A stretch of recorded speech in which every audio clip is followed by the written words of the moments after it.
Hang close to it now. And it's slowly turning itself into one of the finest powders you can make, which is called hydrated lime or just lime. As more water is added, the powder turns into a putty, adhesive enough to bond the coarse materials that make up concrete. Look, it's actually boiling in front of me here now. I'm blowing up nice bubbles of steam. Added to the lime, sand and an aggregate of rock. To make the concrete waterproof, the Romans also mixed in crushed tile. They preferred volcanic ash, but it wasn't available in most places. You finish up with a beautiful pink concrete, absolutely characteristically Roman. You find it in hypocaust, you find it in bars, places where it's going to be underwater, where you want a waterproof material. Almost 4 weeks. More than half the time has passed, and Teoman is anxious to move on. With the exterior work mostly done, it is time to tackle the hardest part, the heating system inside. The roof forms over the frigidarium will stay up a little while longer. But the heating system goes in the tepidarium and caldarium, so there the scaffolding must come down.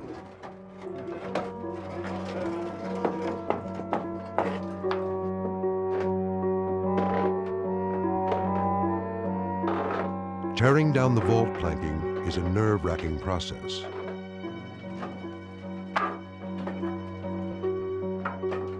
If the roof wasn't built right, it might not hold together.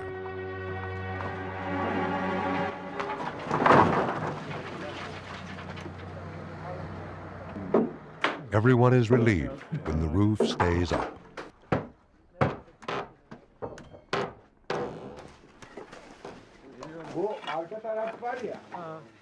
The heart of the heating system is the fireplace, or furnace as they call it. Fikret is putting on the final touches. Laying out stones there. Oh, Max. Hello. Welcome. Good to see you here. Hi. Look, this is Max Fordham and his colleague Tristan Cooch are heating engineers. like under here. Max has designed some of the most complex climate control systems in the world, including Britain's Tate Gallery and the Savoy Theatre. Long. Yeah, And it's flat. our Yes. heating canal. Yes. And These ruins from Bath, England show that the heating system was a tour de force of Roman engineering. They even had a name for it, hypocaust, which means fire underneath. A Roman writer credited the invention of the hypocaust to an entrepreneur named Sergius Orata and his love for oysters. Orata wanted to cultivate and sell oysters, but he needed a constant supply of warm water to breed them. So he mounted oyster pans on pillars and lit a fire underneath. The hot air circulated beneath the oyster beds, heating the water inside. The best temperature for breeding was achieved by adjusting the size of the fire. It's a good story, but most historians don't buy it. We have a number of examples, archaeologically backed examples, that show us that the hypocaust systems, or quasi-hypocaust systems, things that look like hypocaust, were being used even during a generation or two before Orata's time. There's nothing in the record about how well Orata's oyster business did, but there's a great deal of evidence that hypocausts eventually heated every Roman bath built. The hypocaust starts in the furnace, which connects to the caldarium, the hottest room. There is an opening on the right to the tepidarium, the warm room. Pillars called pili will raise the floor about 3 feet. On top of the pili, large floor tiles called bipedales will be installed. A layer of concrete goes on top, and then another layer of marble. For the system to work, the hot gases are drawn from the furnace through the rooms, where they rise and spread out, heating the floor as they go. there are 4 flues or chimneys to draw the hot gases toward them, promoting the circulation of the heat and providing a way out for the smoke.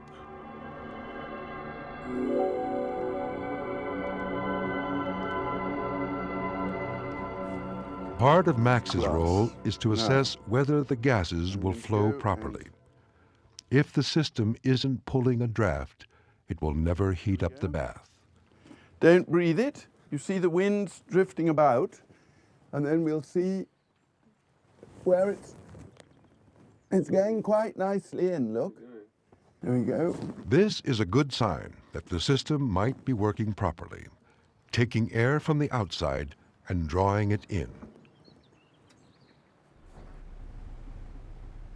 But will the chimneys draw air as well?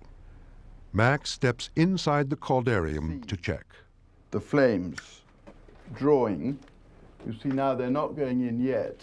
His method is decidedly low-tech, but it may well have been how the Romans tested it too. Oh, there, yes, you're right. Like anything. Good grief. And then you see even being drawn down there. Next, Max goes to the furnace to see if the heat of the fire will be drawn into the room as it should. Oh, look at that. Look at that. And It's beautiful. It's playing just like anything in. right, and that's what we need. This might look like a good sign, but the room is wide open.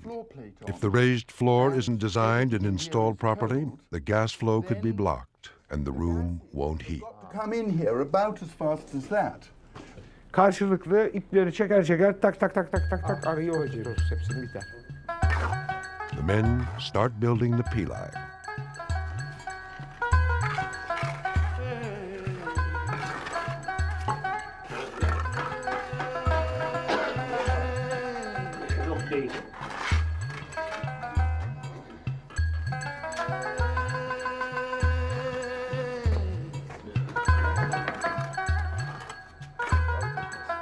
Tristan, here I come. After the mortar sets, Max tries to crawl through. The Romans would have built the heating system large enough for a slave to fit under for cleaning or repair. That's just as well I haven't got my smart shoes on. What you have to do is imagine that I'm 7 years old, rather small. The pili in this bath are several centimeters closer together than the Romans usually built them. Max worries it will impede the flow of hot gases. You think you can do a left-hand turn there? I'm just wondering. But the spacing of the pili was limited by the size of the tiles that will go on top. I suppose you have to remember you've got to get out again. Yeah. Making those tiles was a frustrating and expensive lesson for Teoman. Hadi Muammer bir tane daha al. Bunlar And now he has to face the criticism of Tony Rook. These don't look very much like the tiles we were talking about, do they? What's happened? Yeah, we have problems with the manufacture of tiles because we didn't have enough time to dry them out. The clay tiles kept cracking. Some even exploded inside the Try to kiln. manufacture it The Romans would have let them dry for months, even years. But Teoman only had a few weeks. The final solution was decidedly un-Roman. And we come to a solution of having a frame made of steel to support the tiles which are cracked. Instead of putting a one-piece tile like this, we are going to put the tiles in the frame, so it's going to support it. We don't have time. We have a schedule. We have to catch up with the schedule. So therefore, we found this solution. I like this anyway. I mean, Therefore, we're learning a lot here. Yes, You know? I mean, yes. we're learning the Romans knew how to do it, and we don't. The floor tiles, each in a steel frame, are carefully placed a few inches away from the wall. The reason will soon be apparent.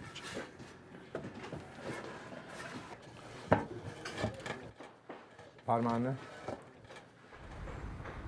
For centuries, the Romans only used underfloor heating.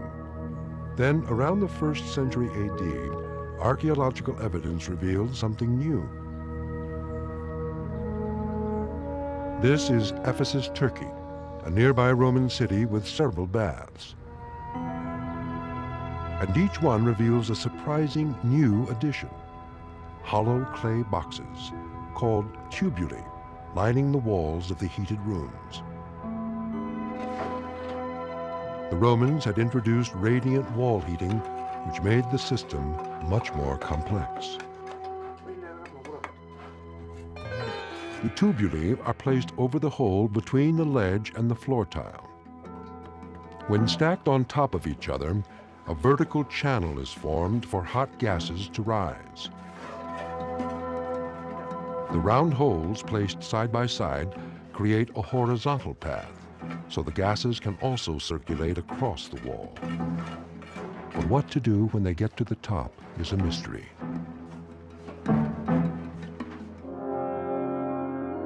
This ancient bath at Ephesus has no roof. The grand imperial baths of Caracalla in Rome have no roof. And neither does the bath at Sardis. There are so few archaeological remains that our team differed widely about how the hot gases might flow through the tubuli and vent out. We know how concrete works. We know how cross walls and barrel walls work. There's no problem there. The problem is those sort of small details of heating and how the tubuli work, how the tubuli actually pull the hot air, how the chimneys work.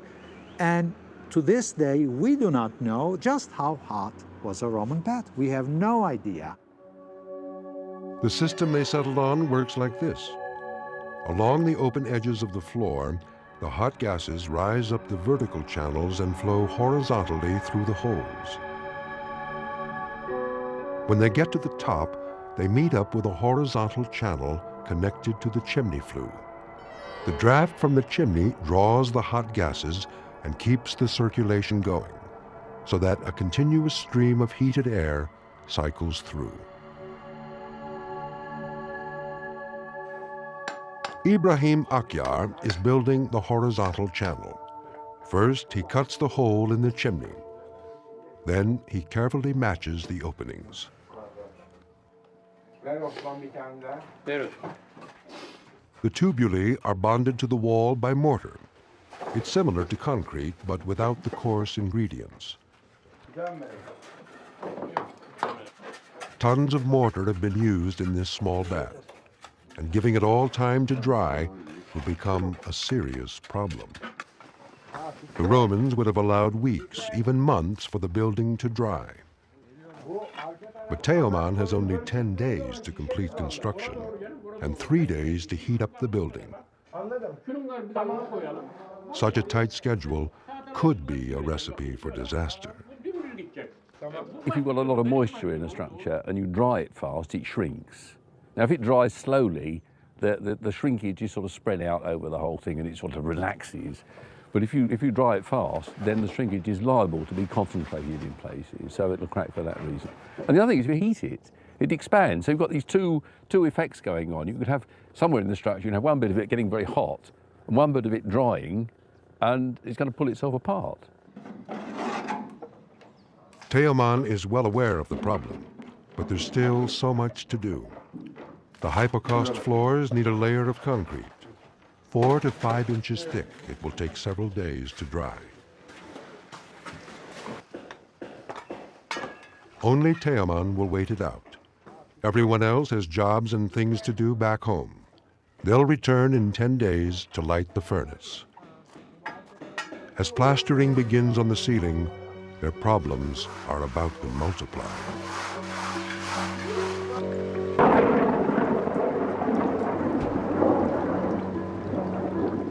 Rain not only slows down Teoman's schedule, it also soaks an already wet building.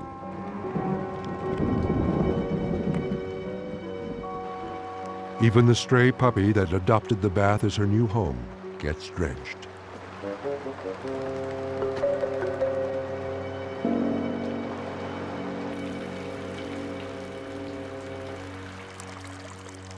Of all the engineering achievements of the Roman Empire, one stands above all others. Without it, there would have been no baths.